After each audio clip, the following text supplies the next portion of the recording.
Dok, flu tulang ini disebabkan oleh virus cikungunya yang ditularkan oleh nyamuk. Ini fakta atau mitos, Dok?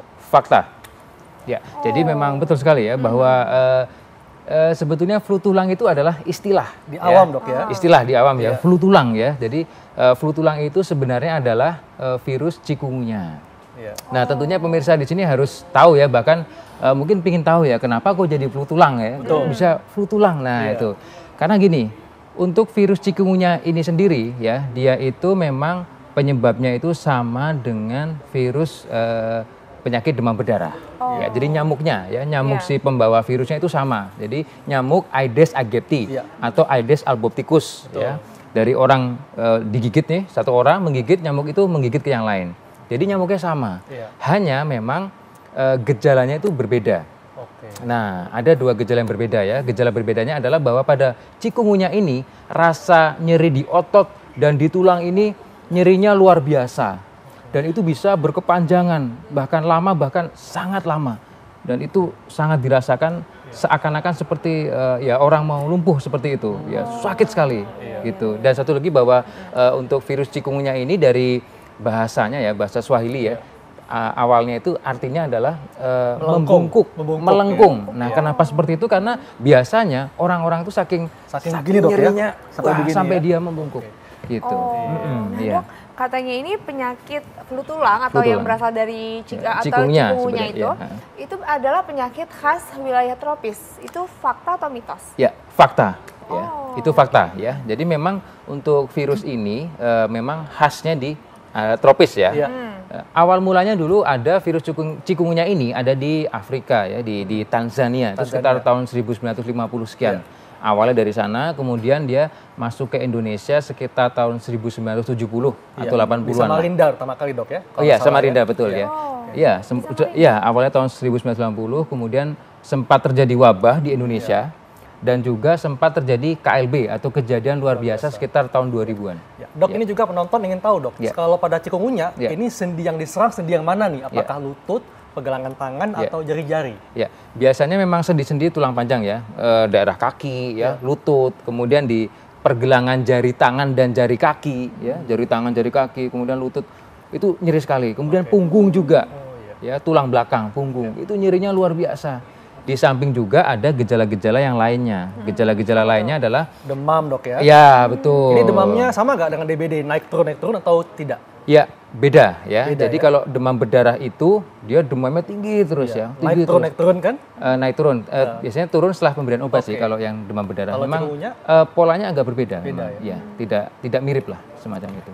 Walaupun sama-sama. Flu tulang itu biasanya tidak berakibat fatal. Ini fakta atau mitos? Tidak berakibat fatal. Ya. Ini saya sebut dengan mitos. Ya. Berarti berakibat fatal, Dok ini. Jadi gini, bisa berakibat fatal jika gitu ya, jika tidak ditangani dengan baik dan benar ya. Maksudnya begini. Jadi untuk khusus ya, kita sebut ya, kita berbicara di sini virus cikungunya. Memang virus cikungunya ini jarang yang mengakibatkan kematian. Jarang yang mengakibatkan hingga shock. Ya, pendarahan itu jarang pada virus cikungunya ini. Jarang, bedanya ada ya, Dok, ya? Dilaporkan ada, sempat ada juga. Walaupun jarang. Oleh karena itu inilah bedanya dengan virus demam berdarah begitu.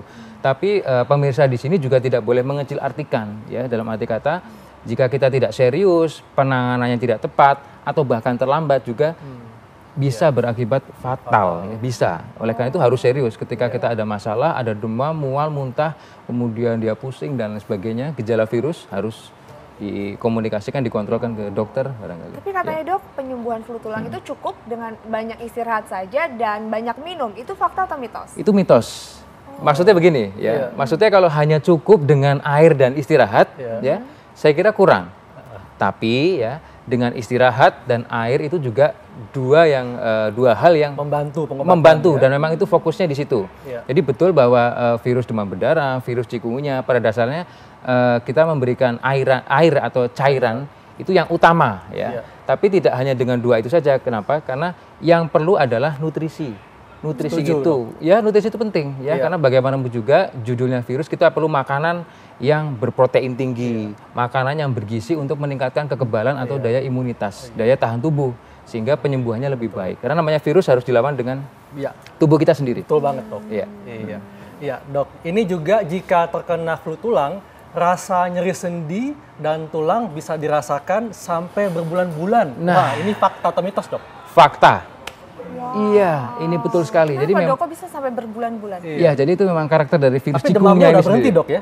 Iya, jadi gini, ceritanya tuh dia ada masa inkubasi. Masa inkubasi maksudnya tuh semenjak dia tergigit sampai dia menimbulkan gejala tuh sekitar 2 sampai 4 hari ya, sekitar 2 sampai 4 hari. Kemudian masa penyakitnya atau timbul gejalanya itu sekitar 3 sampai 10 hari. Nah, setelah itu nyerinya itu bisa berlarut-larut, bisa sampai berminggu, berhari-hari, berminggu, bahkan bisa lebih dari itu, berminggu-minggu. Sakit sekali. Nah, itu banget ya. Oh, sangat. Makanya tetap butuh pengobatan yang betul serius sekali, juga, Dok, ya. Yang serius yang tepat ya dari dokter dan tenaga medis. Dokter, ada nggak Dok tipsnya nih, Dok, supaya terhindar dari flu tulang ataupun bagi yang sudah mungkin terkena flu tulang ini bisa mempercepatlah proses penyembuhannya? Oke. Untuk pemirsa ya, tips dari saya buat yang belum terkena usahakan untuk lingkungan di sekitar kita dulu ya. Lingkungan ya, tempat-tempat yang bisa menjadi tempat si nyamuk itu tumbuh ya.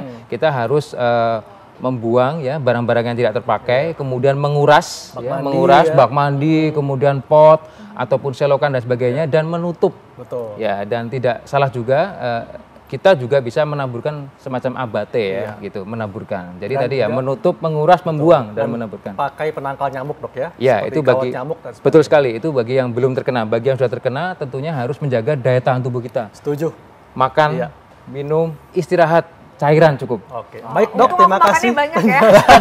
Jadinya oke, nggak terasa 1 jam. Udah semua ini dan saatnya kita pamit. Ya, jangan lupa untuk terus saksikan Ayo Hidup Sehat setiap Senin sampai Jumat jam 1 sampai jam 2 siang waktu Indonesia bagian Barat hanya di TV One. Dan Anda bisa baca resumenya di laman viva.co.id. Saya Hekal.